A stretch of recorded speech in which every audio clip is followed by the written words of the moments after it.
Hello, I'm Mr. McQuay, and we're going to talk about the bandsaw today. We're going to go over the safety so that when you're using it, you can be as safe as possible. First thing you need to know is that for each machine there are placards near the machine. These have the safety rules on them, and you should read through them before you start. If you're unsure or unfamiliar with the machine, you should talk to the instructor and make sure that you are clear and understand exactly what you're going to be doing. For any of these machines, you do need eye protection, and since I have glasses on, I'm going to be using goggles. You have to have goggles or safety glasses on when you use any of these machines. The other thing that you have to be aware of is your clothing. You cannot have clothing that is loose, baggy, sweatshirts that the sleeves are hanging down, the sweatshirt strings hanging down, bracelets that are hanging, loose rings, loose necklaces. You have to have all that stuff off so that it can't be caught in the blade and pull you in. You have to check to make sure that the guards are all in place and that the machine is going to be ready.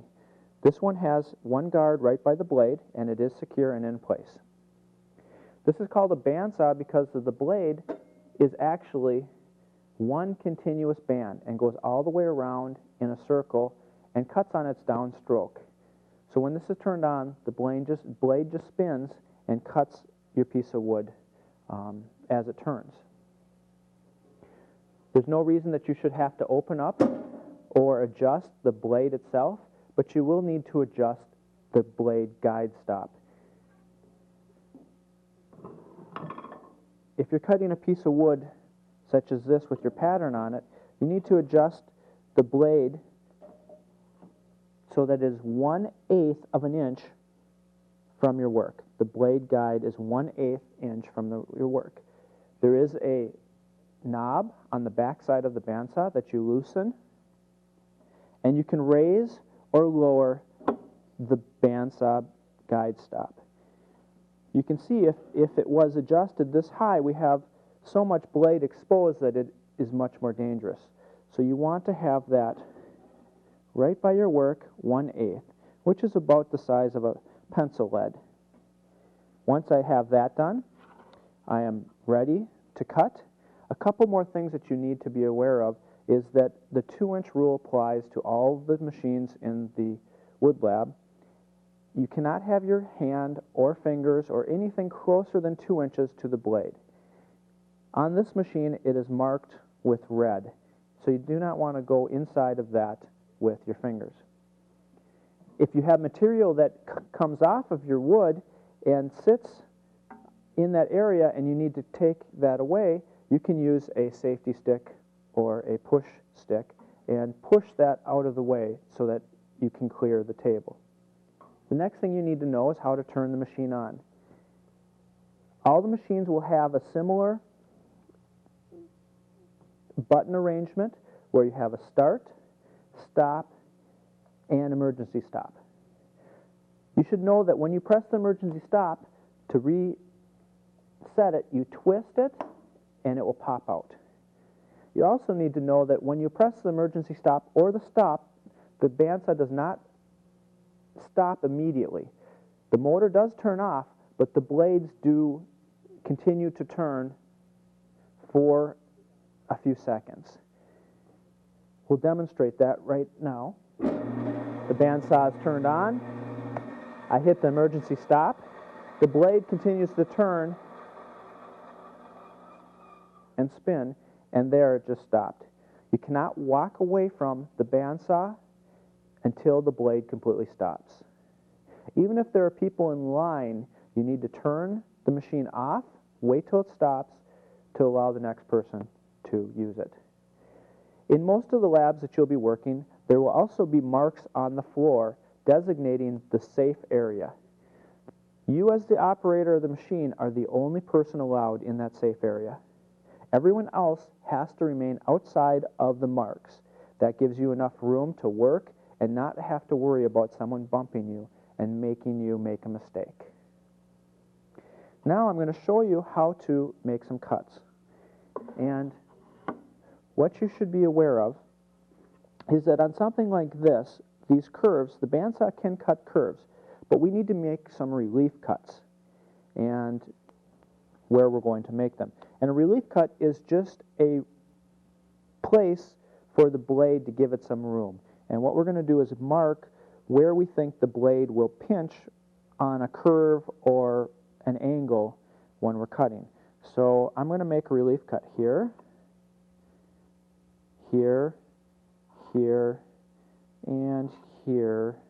For this side, probably one there, one there. You can't have too many. It just makes it easier for the blade so that it doesn't pinch. When you do a relief cut, you're going to cut straight in and straight out. You don't want to turn, because if you turn the board, you're going to pinch the blade, and you could break the blade, and that would not be a good thing. So go straight in and straight out. After the relief cuts are done, it will be much easier to make our cuts and to make the curves. I'll demonstrate the relief cuts, and then we'll do some curves. Before I start, I'm going to get my safety glasses on.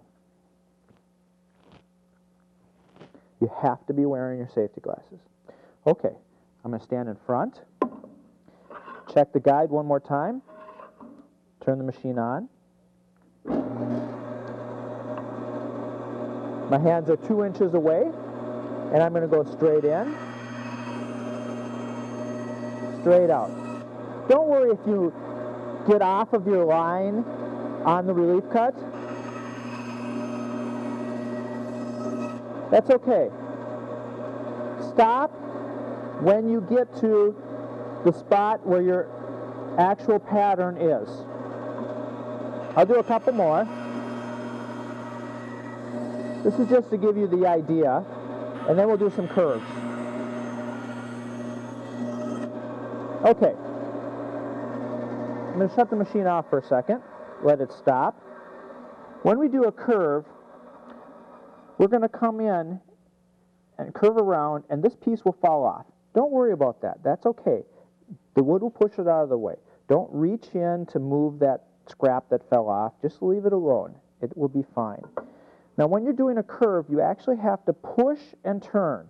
You cannot just turn without pushing the board in. Otherwise, you will pinch the blade and it will snap. If it feels tight or doesn't feel right, stop.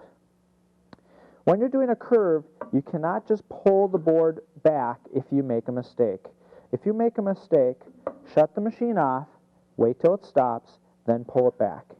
If you pull it back with the machine on, there's a chance that you'll pull that blade off of those pulleys. And I showed you it goes around in a circle, and if you pull the blade back, it can pull it off of the pulley, and it won't work right, and that can be dangerous. All right, I'm going to make the curve cut.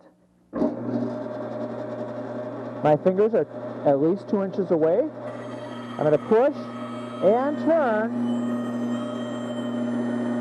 at the same time. You heard it slow down a little bit, and that meant that I was trying to turn it just a little too sharp. Now I'll make a next cut. And you can see the little pieces coming off of the board and laying on the table. They're fine. Unless they get wedged in the guide, you can just leave those there. If they do get wedged in and you can't push your board in, you turn the machine off. Use your push stick to move those. If you can't use your push stick to move them, come get your instructor.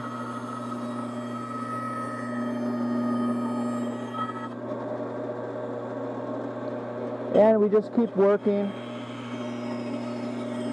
like that. Now, if I miss a little spot like that, I can come back and do that again. I don't want to try pulling the blade backwards though. And you just keep going. I probably want to do some more relief cuts and just work my way right around. I'm going to shut the machine off, wait till it completely stops before I walk away. I'm going to get rid of these little scraps using the stick so I don't have to put my hand closer than 2 inches. Now I can take my scraps, put them in the scrap bin, take my project, and go on to the next step.